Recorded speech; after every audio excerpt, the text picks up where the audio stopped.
the outset say that though overall it's a progressive budget with clear focus on infrastructure, agriculture and inclusiveness, it does not mean anything to the MSME sector. For the micro, small and medium enterprises, although there have been some increase in terms of the budget allocation to 800 crores, there were much more major expectations from the finance minister this time.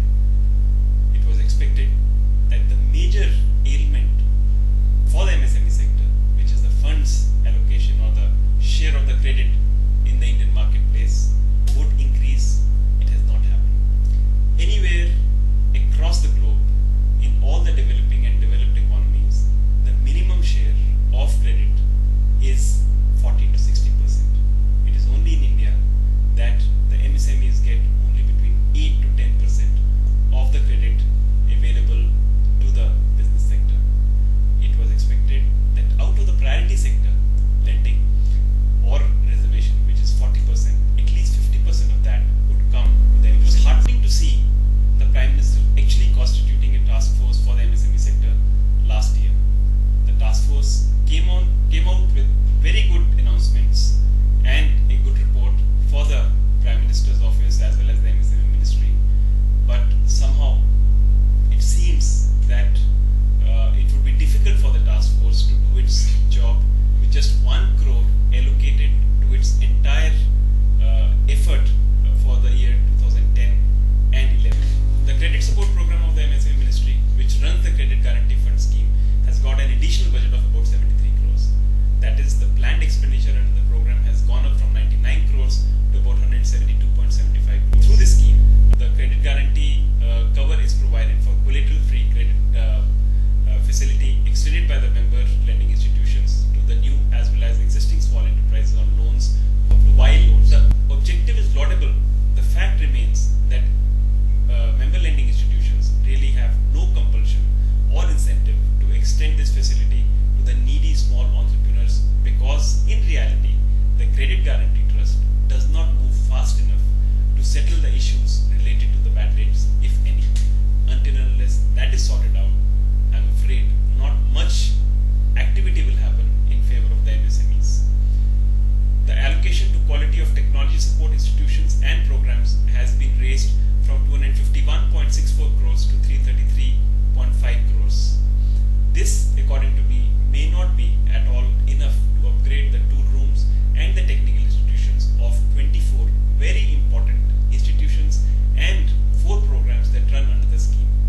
The 4 programs which run under the scheme are Credit-Linked Capital Subsidy Scheme, the ISO Reimbursement Scheme, the schemes of National Manufacturing Competitiveness Program, and the Vertical Shaft Brick Kiln Technology Scheme. The conditions of the various tool rooms and technology centers actually have to be seen to be believed. If machines have come, there are no specialists to operate them, and if machines and specialists both are present, then there are no funds to run these centers. Hence, the very purpose of the existence of these centers is defeated. It is also surprising that the National Commission on Enterprises in the Unorganized and Informal Sector has zero allocation in this year's budget, though till last year it had rupees 1 crore budget. The Rajeev Udyami Mitra Yojana, which provides handholding assistance to designated nodal agencies, namely the Udyami Mitras, for providing handholding support to the first generation entrepreneurs in dealing with various procedural and legal hurdles, has got an allocation of just rupees 7 crores. MSME Cluster Development Program, under which special emphasis has been given to the comprehensive development of clusters, including infrastructural development, has seen an increase of about 25 crores, taking the total expenditure to 50 crores. But for a country of our size, this may be spread too thin and too wide to really have any major impact. The special scheme recommended by PM's task force has got an allocation of just rupees 1 crore in this year's budget. It has a massive agenda for immediate action to provide relief and incentives to MSMEs, accompanied by institutional changes and detailing of programs in a time-bound manner. In addition to this, it also has suggested setting up of appropriate legal and regulatory structures to create a conducive environment for entrepreneurship and growth of MSME. It also has a task of setting up a special fund exclusively for micro enterprises and introduction of public procurement policy, which mandates government and PSUs to reach a target of 20% purchases from MSMEs. How margins can be achieved with an organization backed by just 1 crore of budget for the whole of 2010-11 is almost impossible for me to understand. There have been some major additions of about 1300 crores in the khadi and coir industries, but like last year and the year before, both these sectors have spent 20 to 25% lesser than the budget that was allocated to them.